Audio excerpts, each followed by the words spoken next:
Boa noite, pessoal. Chegando agora em Daniel capítulo 1, verso 1. Esse é o nosso quarto vídeo para que você está acompanhando.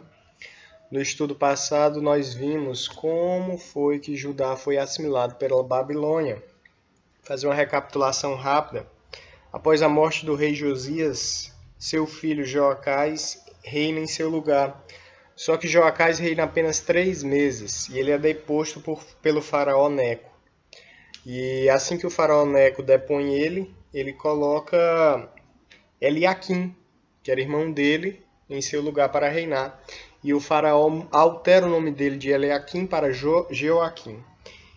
Ele vai reinar 11 anos em Judá e ele começa a reinar com 25 anos de idade. Nós vamos explorar um pouco mais sobre as advertências que ele recebeu antes de Jerusalém ser assimilada pela Babilônia. Aproximadamente no ano 606, Nabucodonosor estava em campanha, no sul do ocidente da Ásia. Nesse momento ele invade a Judéia, cerca Jerusalém e aprisiona o rei Joaquim e o amarra com cadeias para levar à Babilônia, certo? Isso a gente encontra em 2 Crônicas 36, verso 6. O rei judeu, porém, presta juramento e fidelidade a ele e é deixado no trono como um vassalo, mas depois de 3 anos, em 604, ele se rebela e viola a palavra de honra do rei, né? E é aí que nós vamos ter uma outra invasão de Nabucodonosor. Nesse momento, nós vamos ver aquelas muitas advertências de Jeremias e Baruque, que era o intermediário de Jeremias, quem escrevia o que Jeremias falava, vai estar repassando essas mensagens ao rei. Inclusive, nós encontramos no Jeremias capítulo 28, a partir do verso 8, vai falar da guerra que houve entre Jeremias e Ananias. Jeremias profetizando que a cidade seria destruída e Ananias profetizando que não, eles seriam libertos. E Jeremias diz, olha, desde a antiguidade todos os profetas profetizam destruição. Então nós vemos essa guerra constante entre Jeremias e os falsos profetas, Jeremias avisando que o reino ia ser destruído, mas mesmo assim eles constantemente teimando, a taça de ira de Deus vai se acendendo, se acendendo, se acendendo, e o objetivo daquele reino, que era estar preparado para quando chegasse a primeira vinda de Cristo, nesse momento vai perder a sua função. E eles realmente vão ser levados cativos porque não tem mais como Deus atuar no meio deles. Eles escolheram a apostasia. Jerusalém vai ser assimilada por Nabucodonosor, que era rei da Babilônia. E tem alguns detalhes interessantes a respeito disso, né? Nabucodonosor, ele é chamado 3 vezes, né? Chamado por Deus de meu servo. Está em Jeremias 25, 9, Jeremias 27, verso 6 e Jeremias 43, verso 10. Então, Deus chamava Nabucodonosor de meu servo. Quer dizer, o povo de Deus estava sendo destruído por um rei que era ímpio, né? E Deus o estava chamando de meu servo. É a minha espada, Deus chama, né? A minha espada para trazer juízo às nações. E houve a própria profecia de Jeremias, capítulo 50, verso 17, onde Nabucodonosor era chamado de o leão, né? Rei dos reis. É importante nós não confundirmos o rei Jeoaquim do rei Joaquim, seu filho, certo? Apesar do nome ser muito parecido, umas traduções ficarem muito idênticas, são pessoas distintas, né? Jeoaquim vai ter uma morte muito triste, né? Quando ele vai ser levado cativo para a Babilônia.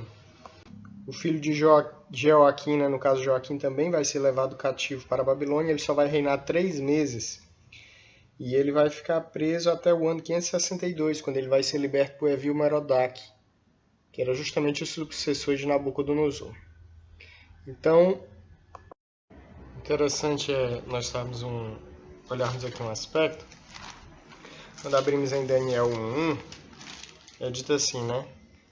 No 3º ano do reinado de Jeoaquim, rei de Judá, veio Nabucodonosor, rei da Babilônia, a Jerusalém e a sitiou. Segundo o relato de Daniel, no 3º ano de Jeoaquim, Nabucodonosor já era rei da Babilônia. E se você abrir em Jeremias capítulo 25, verso 1, é dito assim, ó: a palavra que veio a Jeremias acerca de todo o povo de Judá, no 4º ano de Jeoaquim, filho de Josias, rei de Judá, que é o 1º ano de Nabucodonosor, rei da Babilônia. Quer dizer, Jeremias diz que o 1º ano de Nabucodonosor é o 4º ano de Jeoaquim. Mas Daniel diz que no 3º ano de Jeoaquim, Nabucodonosor já era rei. A questão é que quando Nabucodonosor vai para Jerusalém, que é justamente o 3º ano de Jeoaquim, alguns meses antes da morte do seu pai, Nabopolassar, né? Nabucodonosor de fato ainda não era rei. A questão é que quando Daniel vai escrever o livro, já se passaram muitos anos, ele vai escrever isso já no reinado de Ciro. Então, quando Daniel vai escrever o livro, ele passou 43 anos, que foi o tempo de reinado lá de Nabucodonosor. Então, ele simplesmente diz que realmente Nabucodonosor era rei. Foi no sentido de que justamente Nabucodonosor foi representando o seu pai. Então, Daniel realmente o chama de rei, porque ele rapidamente se tornou o sucessor de Nabopolassar. Então, não há uma incoerência bíblica. Na verdade, Daniel foi escrito bem depois da invasão, enquanto Jeremias escreveu antes. No capítulo 25 vão ter diversos apelos de Deus para o povo se converter. É importante notarmos a insistência de Jeremias. Jeremias capítulo 25, verso 4 diz assim, ó: também vos enviou o Senhor a todos os seus servos, os profetas, madrugando e ensinando-os, mas vós não escutastes, nem inclinastes os vossos ouvidos para ouvir. O pessoal estava tão cego. E é interessante que a matança do cordeiro, as cerimônias a Deus, né? Eles a praticavam como se essas cerimônias fossem isentar a culpa moral que eles tinham perante Deus. A sucessão de Jeoaquim, como foi dita, né, vem seu filho Joaquim. Só que Joaquim reina apenas 3 meses e 10 dias. Depois de Joaquim, vai reinar Matanias, que é Nabucodonosor quem coloca ele, que era o filho mais jovem de Josias. E assim que Nabucodonosor coloca ele, o nome dele passa a ser Zedequias. E esse realmente vai ser o último rei de Judá. Tem algumas palavras severas dirigidas no reino de Zedequias.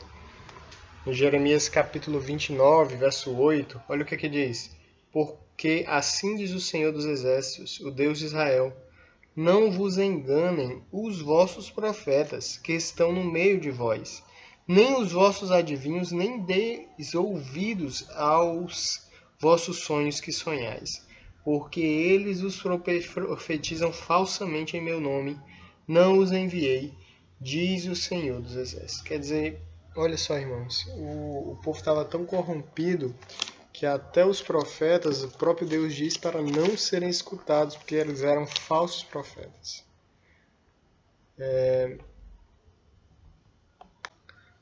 Então, é interessante que o povo que foi levado cativo não ficou sem profeta também, né? Enquanto Jeremias continuava dando testemunho na terra de Judá, o profeta Ezequiel ele é suscitado entre os cativos da Babilônia para advertir e confortar os exilados e também para confirmar a palavra do Senhor que for exposta pelo profeta Jeremias. Está no livro Profetas e Reis, página 448. Nesse momento aqui, eu queria já ir encerrando o nosso estudo fazendo um apelo nesse momento, porque acima das visões, acima das profecias de homens, nós temos por fundamento a palavra de Deus. E hoje muitos têm aparecido se dizendo profeta nesse mundo. Mas o ponto crucial para nós analisarmos esse profeta é a lei e ao testemunho. Se não falarem dessa maneira, jamais verão a alva. Então faço um apelo a todo aquele que estiver ouvindo. Primeiramente para você analisar se um profeta vem de Deus ou não. A lei e ao testemunho.